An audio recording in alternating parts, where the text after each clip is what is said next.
প্রিয় মুসল্লিয়ানে কেরাম, আল্লাহ তাআলার পক্ষ থেকে জিবরিল আলাইহিস সালাতু ওয়াস সালাম একটা বুরাক নিয়ে আসলেন। এই বুরাকের উপর আরোহণ করে রাসূলুল্লাহ ঊর্ধ্বগমন শুরু করলেন। এখন ঊর্ধ্বগমন যাওয়ার জন্য আসমান ভেদ করার দরকার আছে না নাই? উপরে যেতে গেলে আসমান ভেদ করার দরকার আছে না নাই?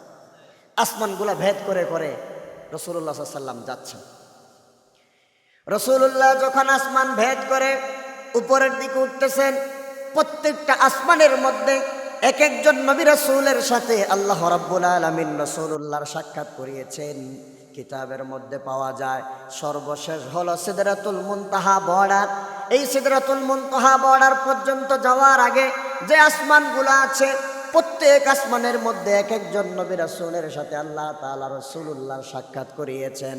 কিতাবের মধ্যে পাওয়া যায় রাসূল যখন প্রথম আসমানে উঠলেন, প্রথম আসমানে ওঠার সাথে সাথে আল্লাহ তাআলা রাসূলুল্লাহর সাথে আদমকে পরিচয় করায় দিলেন।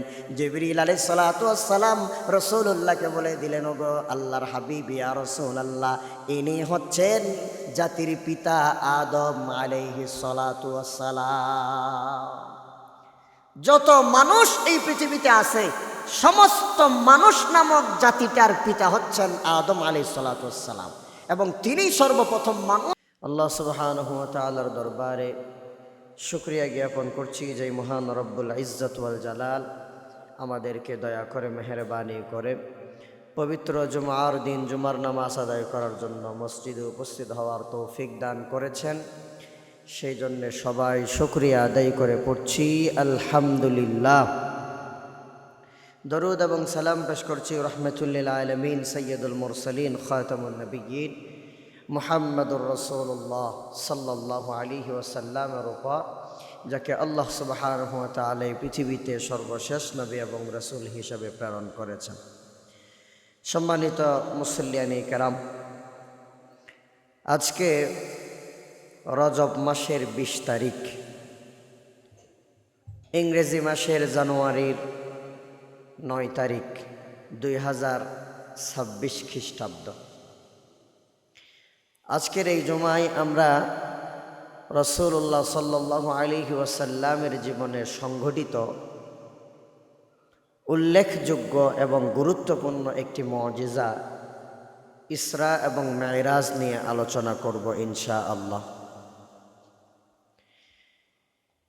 রজব মাসের ২৭ তারিখে রাসূল সাল্লাল্লাহু আলাইহি ওয়াসাল্লামের জীবনে এক অবিস্মরণীয় ঘটনা সম্পাদিত হয়েছে, যে ঘটনাকে ইতিহাসের কিতাবের মধ্যে মেরাজের ঘটনা হিসেবে নামকরণ করা হয়েছে। রাসূলুল্লাহ সাল্লাল্লাহু আলাইহি ওয়াসাল্লাম মায়ের পেটের মধ্যে থাকতেই বাবা দুনিয়া থেকে বিদায় নিয়ে চলে গিয়েছিলেন। এরপরে রাসূলের বয়স যখন ৫ বছর, নানার বাড়ি থেকে ফিরে আসার সময় আবওয়া নামক স্থানের মধ্যে তিনি মাকেও হারিয়ে ফেলেন। তার পরবর্তী সময়ে তিনি দাদার কাছে লালিত পালিত হয়েছেন। এরপরে দাদার ইন্তেকালের পর তিনি চাচার কাছে লালিত পালিত হয়েছেন। রাসূলুল্লাহ সাল্লাল্লাহু আলাইহি ওয়াসাল্লামের বয়স যখন ৪০ বছর হয়, রাসূল নবুয়ত লাভ করেছেন। নবুয়ত লাভ করার পর তিনি যখন ইসলামের দাওয়াত দিলেন, ইসলামের দাওয়াত দেওয়ার কারণে রাসূলুল্লাহ সাল্লাল্লাহু আলাইহি ওয়াসাল্লামের সাথে কুরাইশরা বয়কট নীতি প্রচলন করেছিল। অর্থাৎ মক্কার সকল বংশ একত্রিত হয়ে রাসূলুল্লাহকে এক ঘরে করে দিয়েছিল। রাসূলুল্লাহর সাথে কথাবার্তা বলা বন্ধ, রাসূলুল্লাহর সাথে দৈনন্দিন উঠা বসা মুআমালাত মুআশারাত সবগুলা তারা বন্ধ করে দিয়েছিল। যার দরুন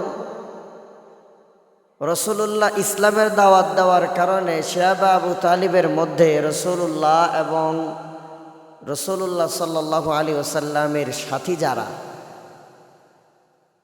আবু তালিব এবং খাদিজা রাদিয়াল্লাহু তাআলা আনহা সহ সকলকে তারা বন্দী করে রেখেছিল। সেই শিবা আবু তালিব নামক কারাগারের মধ্যে রাসূলুল্লাহ সাল্লাল্লাহু আলাইহি ওয়াসাল্লাম সহ ওনারা কারারুদ্ধ ছিলেন। সেই সময় এমন কঠিন এক পরিস্থিতির সম্মুখীন তারা হয়েছিলেন।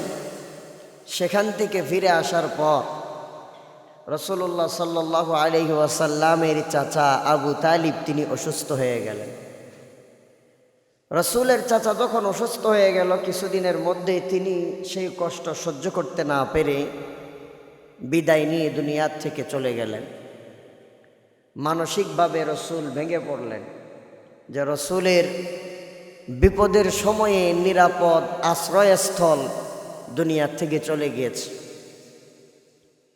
এর কিছুদিনের মধ্যেই রাসূলুল্লাহ সাল্লাল্লাহু আলাইহি ওয়াসাল্লামের প্রিয়তমা স্ত্রী, যিনি রাসূলকে বিপদের দিনে অর্থ সম্পদ দিয়ে সাহায্য সহযোগিতা করেছেন, তিনিও বিদায় নিয়ে চলে গেলেন।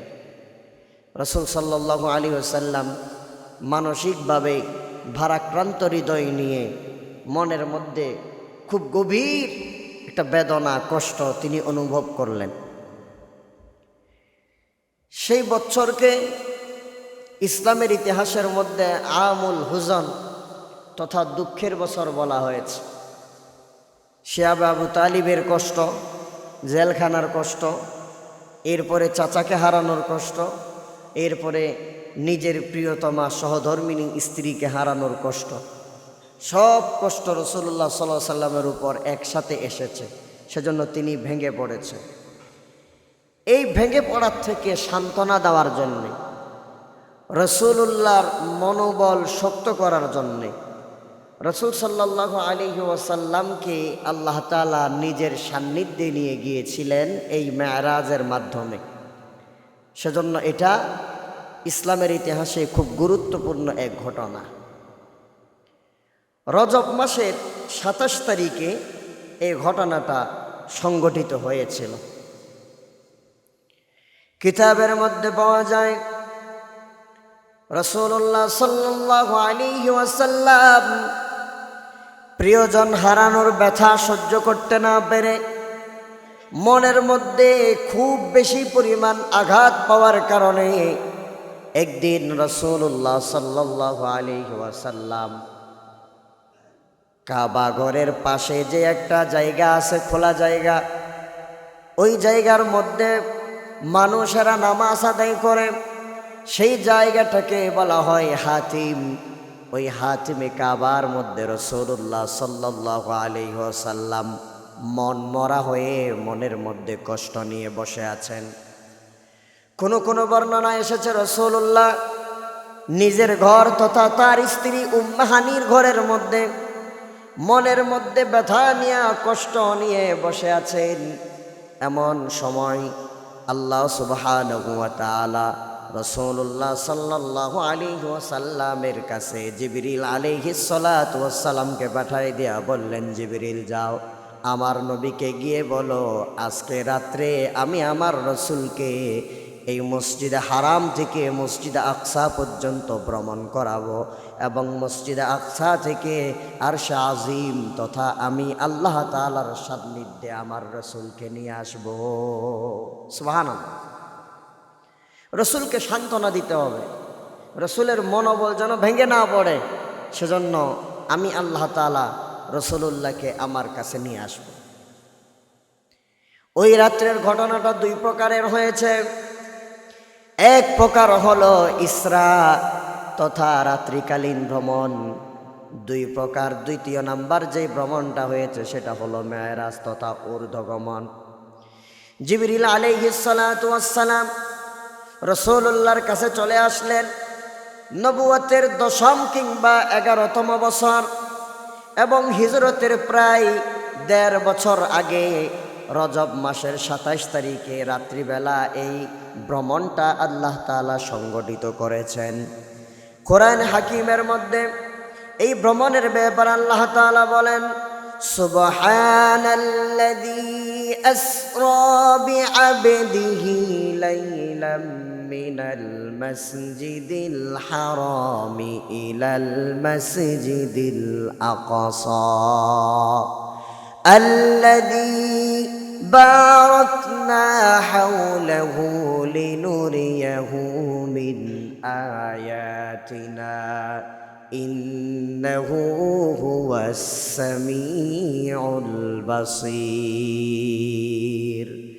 الله تعالى বলেন سبحان الذي أسرى بعبده ليلا من المسجد الحرام إلى المسجد الأقصى সুমহান পবিত্র সেই মহান রব্বুল আলামিন যিনি আসরা বিআবদিহি তার বান্দাকে ভ্রমণ করিয়েছেন লাইলান রাত্রিবেলা মিনাল মসজিদিল হারামি মসজিদে হারাম থেকে ইলাল মসজিদিল আকসা মসজিদ আকসা পর্যন্ত রাত্রিকালীন ভ্রমণ করিয়েছেন।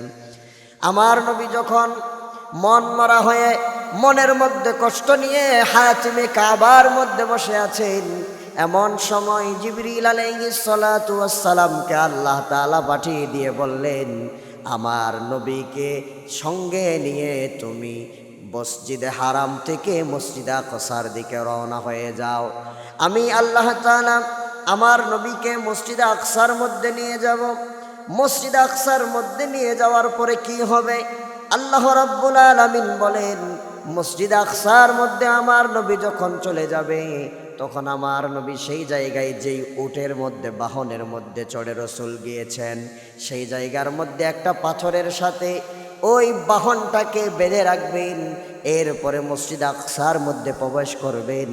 মসজিদে আকসায় প্রবেশ করে আমার রাসূল সকল নবীদেরকে সাথে নিয়ে 2 রাকাত নামাজ আদায় করবেন। সুবহানাল্লাহ।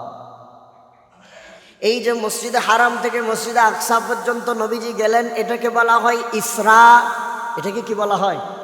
ইসরা, তথা রাত্রিকালীন ভ্রমণ। রাত্রিবেলা রাসূলুল্লাহ সাল্লাল্লাহু আলাইহি ওয়াসাল্লামকে আল্লাহ তাআলার নির্দেশে জিবরিল আলাইহিস সালাতু ওয়াস সালাম মসজিদে হারাম থেকে মসজিদে আকসায় নিয়ে গিয়েছেন একটা উটের মাধ্যমে, বাহনের মাধ্যমে। রাসূলুল্লাহ সাল্লাল্লাহু আলাইহি সাল্লাম সেখানে গিয়ে কি করলেন? রাসূল সাল্লাল্লাহু আলাইহি সাল্লাম যেই বাহনটার পিঠের উপর চড়ে তিনি মসজিদে হারাম থেকে মসজিদে আকসায় গিয়েছেন, সেখানে ওই বাহন থেকে রাসূল নামলেন। নামার পরে বড় একটা পাথরের সাথে ওই বাহনের রশিটাকে রাসূলুল্লাহ বেঁধে দিলেন। বেঁধে দেওয়ার পর রাসূলুল্লাহ আল্লাহর নির্দেশ মতো বাইতুল মুকাদ্দাসের মধ্যে প্রবেশ করলেন। বাইতুল মুকাদ্দাসে প্রবেশ করার পর রাসূল সমস্ত নবীদেরকে সাথে নিয়ে 2 রাকাত নামাজ আদায় করলেন। হাদিসের মধ্যে এসেছে রাসূলুল্লাহর সাহাবী হযরতে আব্দুল্লাহ ইবনে আব্বাস রাদিয়াল্লাহু তাআলা আনহু তিনি হাদিস বর্ণনা করেছেন। আন ইবনে আব্বাস রাদিয়াল্লাহু তাআলা আনহুমা ক্বালা ফালাম্মা দাখালা an-নাবিয়্যু সাল্লাল্লাহু আলাইহি ওয়াসাল্লাম আল-মাসজিদাল আকসা, রাসূল সাল্লাল্লাহু আলাইহি ওয়াসাল্লাম যখন মসজিদে আকসার মধ্যে প্রবেশ করলেন, তারপরে কামা ইউসাল্লি, রাসূল সাল্লাল্লাহু আলাইহি ওয়াসাল্লাম নামাজ আদায় করার জন্য দাঁড়ালেন। এরপরে ফালতাফাতা সুম্মালতাফাতা ফাইদান নাবিয়্যুনা আজমাউনা ইউসাল্লুনা মাআহু। আব্দুল্লাহ ইবনে আব্বাস রাদিয়াল্লাহু তাআলা আনহু বলেন, রাসূল একাকী নামাজ আদায় করলেন, নামাজের জন্য দাঁড়ালেন। এরপরে আবার তিনি পিছনে তাকালেন। এরপরে নামাজের জন্য যখন দাঁড়ালেন তখন তিনি দেখতে পেলেন তার পেছনে সমস্ত নবী রাসূলগণ সারিবদ্ধ হয়ে দাঁড়িয়ে আছেন রাসূলুল্লাহর সাথে নামাজ আদায় করার জন্য। সুবহানাল্লাহ। এখান থেকে রাসূলুল্লাহ সাল্লাল্লাহু আলাইহি ওয়াসাল্লাম হয়ে গেলেন ইমামুল মুরসালিন। যত নবী রাসূল আল্লাহ সুবহানাহু ওয়া তাআলা এই দুনিয়ার জমিনে পাঠালেন, সমস্ত নবী রাসূলদের ইমাম আল্লাহ তাআলা রাসূলকে বানায় দিলেন। সুবহানাল্লাহ। আল্লাহ রাসূলকে আল্লাহ সান্ত্বনা দিচ্ছেন, নবী আপনি টেনশন করিয়েন না, আপনার স্ত্রী চলে গেছে দুনিয়ার থেকে, আপনার চাচা চলে গেছে, সব চলে যাবে একদিন না একদিন, আপনি রসুলও দুনিয়ায় থাকবেন না। কিন্তু রসুল, আপনি টেনশন করবেন না, আপনি একথা মনে রাখবেন, দুনিয়ার সবাই আপনাকে ছেড়ে দিতে পারে, কিন্তু আমি আল্লাহ সুবহানাহু ওয়া তাআলা আপনাকে এক মুহূর্তের জন্য ছেড়ে যাব না। সুবহানাল্লাহ। এই জন্য একই কথা সূরা দুহার মধ্যে আল্লাহ তাআলা কত সুন্দর করে বলেন, রাসূলুল্লাহ সাল্লাল্লাহু আলাইহি ওয়াসাল্লামের উপর কিছুদিন ওহী নাজিল হওয়া বন্ধ হয়ে গেল। রাসূলের উপর আর কোরআন নাজিল হয় না। রাসূলুল্লাহ সাল্লাল্লাহু আলাইহি ওয়াসাল্লাম মনের মধ্যে কষ্ট পেলেন, না জানি আল্লাহ তাআলা আমার উপর সন্তুষ্ট হয়ে গেলেন কিনা, আল্লাহ আমাকে ছেড়ে দিলেন কিনা। নাউযুবিল্লাহি মিন যালিক। রাসূলের উপর যখন অটোমেটিকভাবে হঠাৎ করে ওহী আসা বন্ধ হয়ে গেল, আবু জাহেল, আবু লাহাব, উতবা, সাইবারা খুশি হয়ে গিয়েছে। তারা প্রচার করতে শুরু করলো, মুহাম্মদের উপর যেই শয়তান ভর করেছিল ওই শয়তান মুহাম্মদকে ছেড়ে দিয়েছে। নাউজুবিল্লাহ বলবেন। কত বড় জালেম, কত বড় শয়তান। কিছুদিন যখন ওহী বন্ধ, তখন বলতেছে যে মুহাম্মদের উপর যে শয়তান ভর করেছিল, আসর করেছিল, এই শয়তান মুহাম্মদকে ছেড়ে দিয়েছে, যার কারণে এখন আর মুহাম্মদ উদ্ভট কোনো কথাবার্তা বলতেছে না। নাউজুবিল্লাহ। রসুলের মন খারাপ হয়ে গেল, আসলেই তাদের কথা সত্যি নাকি? আমার আল্লাহ আমাকে ছেড়ে দিলেন নাকি? কেন আমার উপর ওহী নাজিল হয় না? রাসূলুল্লাহ সাল্লাল্লাহু আলাইহি সাল্লাম যখন মনে মনে ভয় পেয়ে গেলেন, আল্লাহ রাব্বুল আলামিন সাথে সাথে রাসূলুল্লাহর উপর আয়াত নাজিল করে জানায় দিলেন, নবী আমার, আলাম ইয়াজিদিকা ইয়াতীমান ফাআওয়া ওয়া ওয়াজাদাকা দাল্লান ফাহাদা ওয়া ওয়াজাদাকা আইলান ফাআগনা ফাআম্মাল ইয়াতীমা ফালা তাকহার ওয়া আম্মাস সাইলা ফালা তানহার ওয়া আম্মা বিনি'মাতি রাব্বিকা ফাহাদ্দিস। জোরে বলেন আল্লাহু আকবার। আল্লাহ রাসূলকে সান্ত্বনা দেওয়া বলছেন, হাবিব আমার, কোন আল্লাহ থেকে আপনি দূরে সরে যাচ্ছেন? আপনি মনে করেছেন নাকি আপনার আল্লাহ আপনাকে ভুলে যাবে?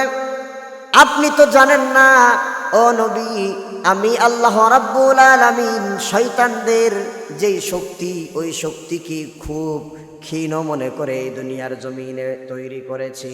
শয়তান আপনার কোনো খারাপ করতে পারবে না।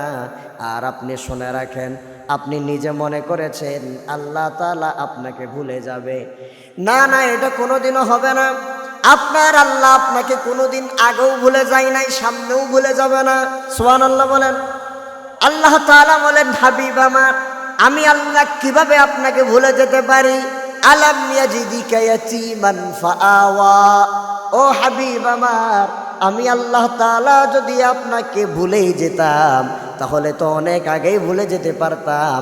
হাবিব, আমি আল্লাহ তাআলা কি আপনাকে এতিম অবস্থায় পাই নাই? সুবহানাল্লাহ। আলাম ইয়াজিদিকা ইয়াতীমান, আমি আল্লাহ কি আপনাকে এতিম অবস্থায় পাই নাই? এতিম অবস্থায় পাওয়ার পরও আমি আল্লাহ তাআলা আপনাকে ছেড়ে যাই নাই। আমি আল্লাহ তাআলা এই এতিম নবী আপনাকে লালন পালন করে আস্তে আস্তে করে বড় করেছি। ওয়া ওয়াজাদাকা দাল্লান ফাহাদা। ও হাবিব আমার, আমি আল্লাহ তাআলা কি আপনাকে এমন অবস্থায় পাই নাই যে দুনিয়ার মধ্যে আপনাকে পথ দেখানোর মতো কেউ ছিল না? দুনিয়ার সবাই ছিল আপনার শত্রু, কিন্তু আমি আল্লাহ তাআলা সহজ, সঠিক, সরল পথ যেটা, সেই পথের মধ্যেই আপনাকে পরিচালনা করেছি। সুবহানাল্লাহ। রাসূল, দুনিয়ায় আপনাকে পথ দেখানোর কেউ নাই, সবাই আপনার শত্রু। যেদিকে যান সেদিকে মানুষ আপনাকে মারে, কাফের বেঈমানেরা আপনার উপর নির্যাতন করে। সেই সময়ে তো আমি আল্লাহ আপনাকে ছেড়ে যাই না। এরপরে আবার আল্লাহ তাআলা বলেন, ওয়া ওয়াজাদাকা আইলান ফাআগনা। ও নবী আমার, আপনার পরিবার পরিজন সবাই যখন আপনাকে ছেড়ে চলে যাচ্ছে, আপনার এলাকার মানুষ আপনার খোঁজ খবর নিচ্ছে না, এমন সময় আমি আপনার পরিবারের মধ্যে এমন একজনকে অন্তর্ভুক্ত করে দিলাম, ওই মহিলাটাকে আপনার পরিবারে দেওয়ার মাধ্যমে আমি আল্লাহ তাআলা আপনাকে ধনী বানায়া দিলাম। সুবহানাল্লাহ। কেউ আপনার সাথে নাই, আপনি নবুয়তের কাজ করবেন, কোরআন হাদিস প্রচার করবেন, আপনার তো টাকা পয়সা দরকার, আপনার ধন দৌলত দরকার, আপনাকে ধন দৌলত দিয়ে টাকা পয়সা দিয়ে সাহায্য সহযোগিতা করার মতো কেউ নাই। আমি আল্লাহ তাআলা আপনার পরিবারের অংশ করে দিলাম খাদিজাকে। খাদিজা ধন সম্পদ সবগুলা আপনাকে দিয়ে দিয়েছে, যার কারণে আপনি ধনী হয়ে গিয়েছেন। আমি আল্লাহ তাআলা এই ব্যবস্থা করে দিয়েছি। সুবহানাল্লাহ। সুতরাং আপনি মনে করিয়েন না যে কাফেররা বলছে আল্লাহ আপনাকে ছেড়ে দিয়েছে, আপনি এটা নিয়ে কষ্ট পাইয়েন না। আমি আল্লাহ আপনাকে কখনো ছাড়ব না। সুবহানাল্লাহ। সম্মানিত মুসল্লিয়ানি কেরাম, আল্লাহ রাব্বুল আলামিন রসুলকে সান্ত্বনা দিলেন, সান্ত্বনা দিয়ে মেয়ারাজে নিয়ে গেলেন। রাত্রিকালীন সফর ইসরা করিয়েছেন। বাইতুল মুকাদ্দাসের মধ্যে 2 রাকাত নামাজ আদায় করলেন। আল্লাহ রাব্বুল আলামিন বলেন, হাবিব আমার, আজকে আপনি ভ্রমণ করার জন্য বের হয়েছেন। আজকে রাত্রে যা হবে আপনার চতুর্দিকে সবগুলা বরকত আর বরকত। সুবহানাল্লাহ। আল্লাহ তাআলা বলেন, আল্লাযী বারাকনা হাওলাহু লিনুরিয়াহু মিন আয়াতিনা। আল্লাহ বলেন, হাবিব আমার, আজকের রাত্রিতে আপনি সফর করার জন্য বের হলেন। এই সফর যেন তেন সাধারণ কোনো সফর নয়। এই সফর হবে আপনার জীবনের স্মরণীয় একটা সফর। এই জন্য এই রাত্রিতে আপনার চতুর্পাশে যা কিছু আছে সবগুলার মধ্যে আমি বরকত দিয়ে দিলাম, এবং আমি আল্লাহ তাআলা আমার যত নিদর্শনাবলী আছে সমস্ত নিদর্শনাবলী আজকে রাত্রে আপনি নবীকে দেখিয়ে দিব। সুবহানাল্লাহ। আজকে রাত্রে আপনারা সব দেখাবো, যার কারণে এগুলা দেখে আপনি খুশি হয়ে যাবেন। আপনার মনের মধ্যে আর স্বজন হারানোর, প্রিয়জন হারানোর কোনো ব্যথা বেদনা থাকবে না। আল্লাহু আকবার। প্রিয় মুসল্লিয়ানি কেরাম, আল্লাহর হাবিব মসজিদে আকসার মধ্যে গেলেন। মসজিদে আকসায় যাওয়ার পর তিনি সমস্ত নবী রাসূলদেরকে সাথে নিয়ে নামাজ আদায় করলেন। নামাজ আদায় করার পর আল্লাহ তাআলার পক্ষ থেকে একটা বুরাক চলে আসলো। ওই বুরাকের উপর রাসূলুল্লাহ সাল্লাল্লাহু আলাইহি ওয়াসাল্লাম জিবরিলের সাথে আরোহণ করে এইবার ঊর্ধ্বগমন করতেছেন। মেরাজ শুরু হয়ে গিয়েছে। সুবহানাল্লাহ। তাহলে মসজিদে হারাম থেকে মসজিদে আকসা পর্যন্ত এটা ছিল ইসরা। এটা কি ইসরা? এটা হলো ভ্রমণ, এটা দুনিয়ার মধ্যে ভ্রমণ।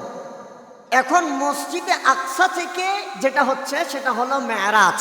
মসজিদে আকসা থেকে যেটা, সেটা কি মেরাজ। এটা হলো ঊর্ধ্বগমন। এটা কি গমন? ঊর্ধ্বগমন। এতক্ষণ ছিল পৃথিবীতে ভ্রমণ, আর এখন হচ্ছে ঊর্ধ্বগমন।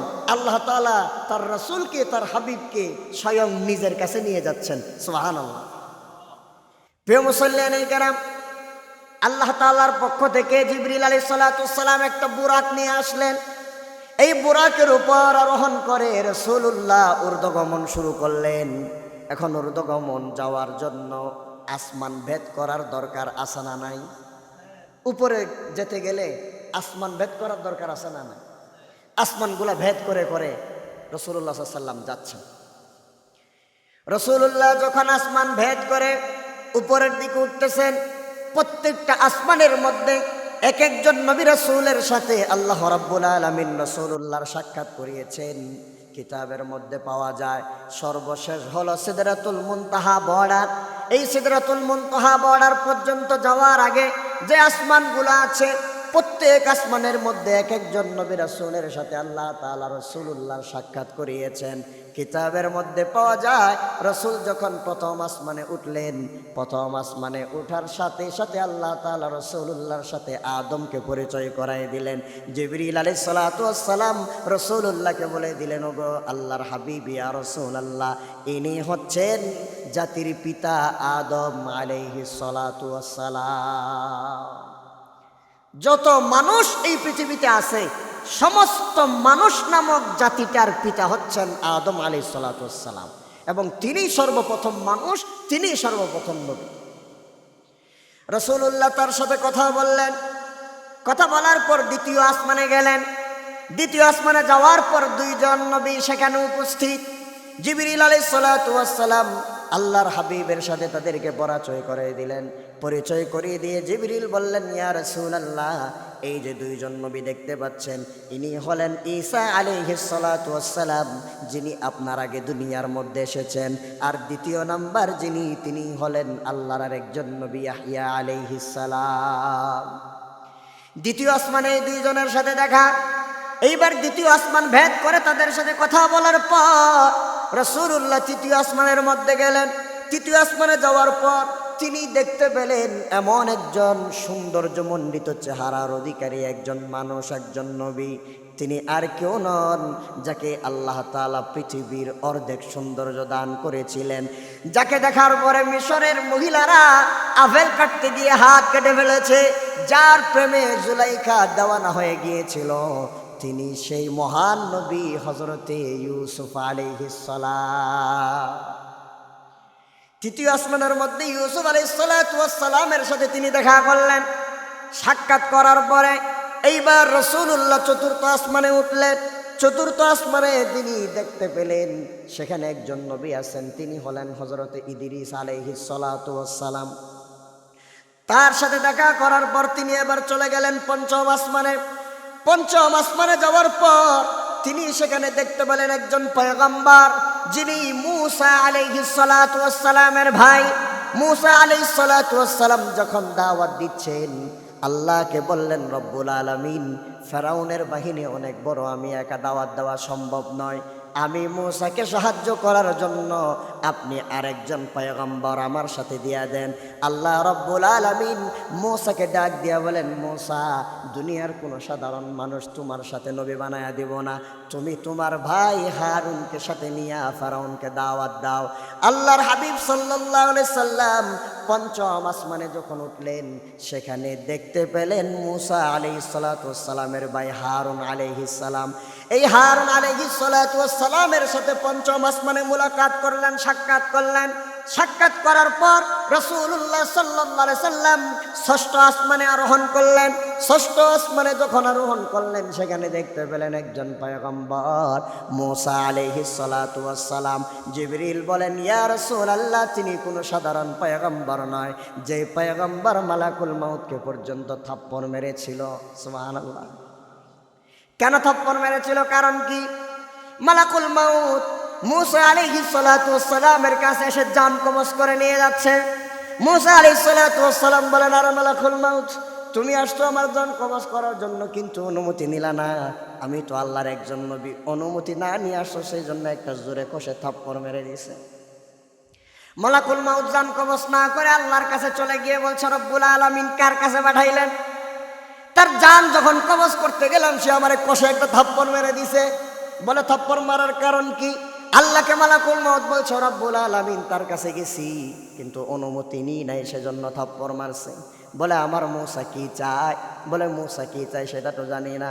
বলে, আমার মূসার কাছে তুমি যা বলবা, আল্লাহ তাআলা বলেছেন, তুমি একটা কেশযুক্ত ছাগল গাভীর উপর যখন হাত রাখবা, ওই কেশ মুক্ত কেশযুক্ত যেই গাভীটার উপর, প্রাণীটার উপর আমার নবী মূসা হাত রাখবে, হাত রাখার নিচে, তার হাতের নিচে যতগুলা পশম উঠবে, তত বছর পর্যন্ত আমার নবী মূসা দুনিয়ায় থাকতে পারবে।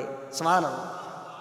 বলে, তার জানার কবজ করিও না, তারে বলবা একটা কেশযুক্ত প্রাণীর গায়ে হাত রাখতে, তার হাতের নিচে যতগুলা পশম থাকবে, প্রত্যেকটা পশমে 1 বছর করে মূসার হায়াত বাড়িয়ে দেওয়া হবে। সুবহানাল্লাহ বলবেন না?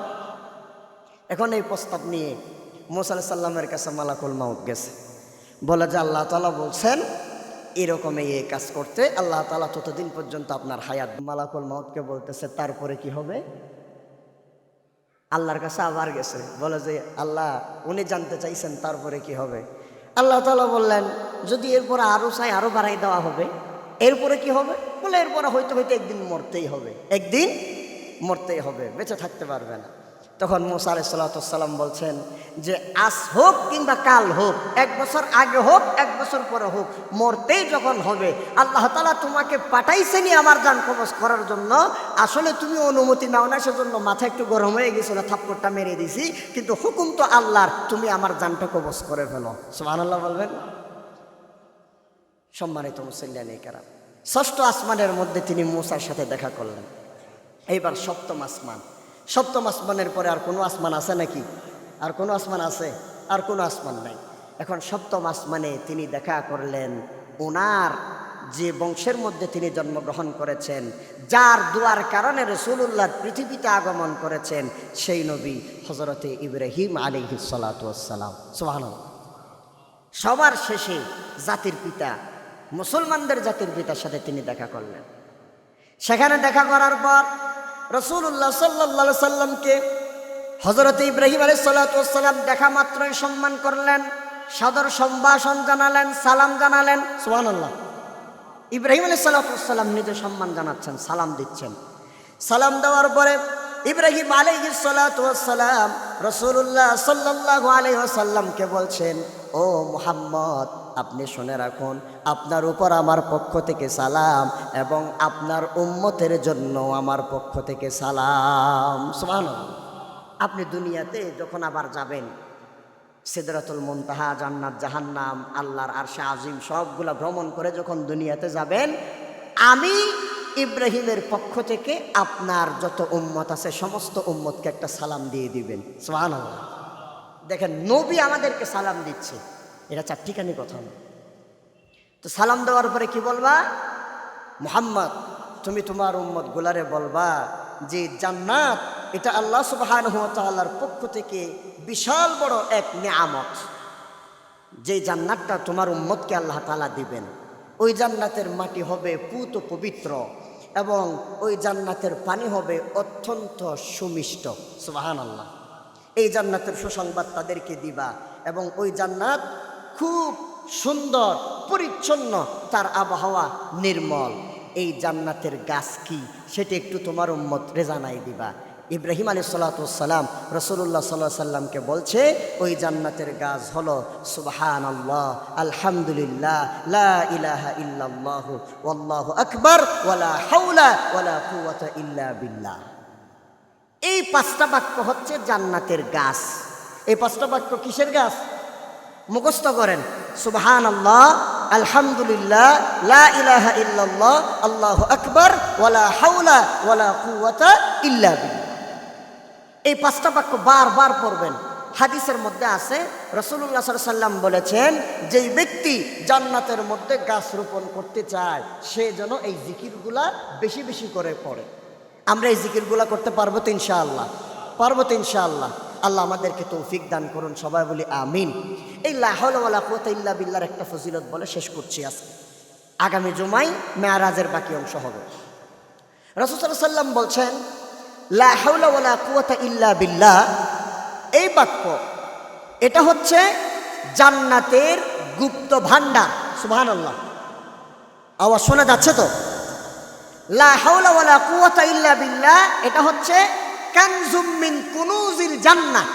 জান্নাতের মধ্যে যে গুপ্ত ভান্ডার আছে, সেই গুপ্ত ভান্ডারের মধ্যে অন্যতম একটা গুপ্ত ভান্ডার হচ্ছে লা হাওলা ওয়ালা কুওয়াতা ইল্লা বিল্লাহ। রাসূল বলেছেন, আমার কোনো উম্মত যদি কঠিন এক বিপদের মধ্যে পড়ে যায়, যেই বিপদ থেকে রক্ষা করার মতো কেউ তার নাই, সেই ব্যক্তি যদি 100 বার লা হাওলা ওয়ালা কুওয়াতা ইল্লা বিল্লাহ পাঠ করে, আল্লাহ সুবহানাহু ওয়া তাআলা নিজে তাকে বিপদমুক্ত করে দিবেন। সুবহানাল্লাহ। এটা পরীক্ষিত আমল, আমি নিজে করেছি। এটা এমন এক ভয়াবহ পরিস্থিতির মধ্যে পড়ে গেছি যে সামনেও বিপদ, পেছনেও বিপদ, এখান থেকে উদ্ধার করার মতো কেউ নাই। এমন সময় আপনি শুরু করে দিবেন লা হাওলা ওয়ালা কুওয়াতা ইল্লা বিল্লাহ, অটোমেটিক্যালি আল্লাহ তাআলা আপনাকে ওই বিপদ থেকে উদ্ধার করে দিবেন। এজন্য এই জিকিরগুলো আমরা বেশি বেশি করে পড়ব, পারবো তো ইনশাআল্লাহ? তাসবিহ হাতের মধ্যে গোনার চেষ্টা করবেন।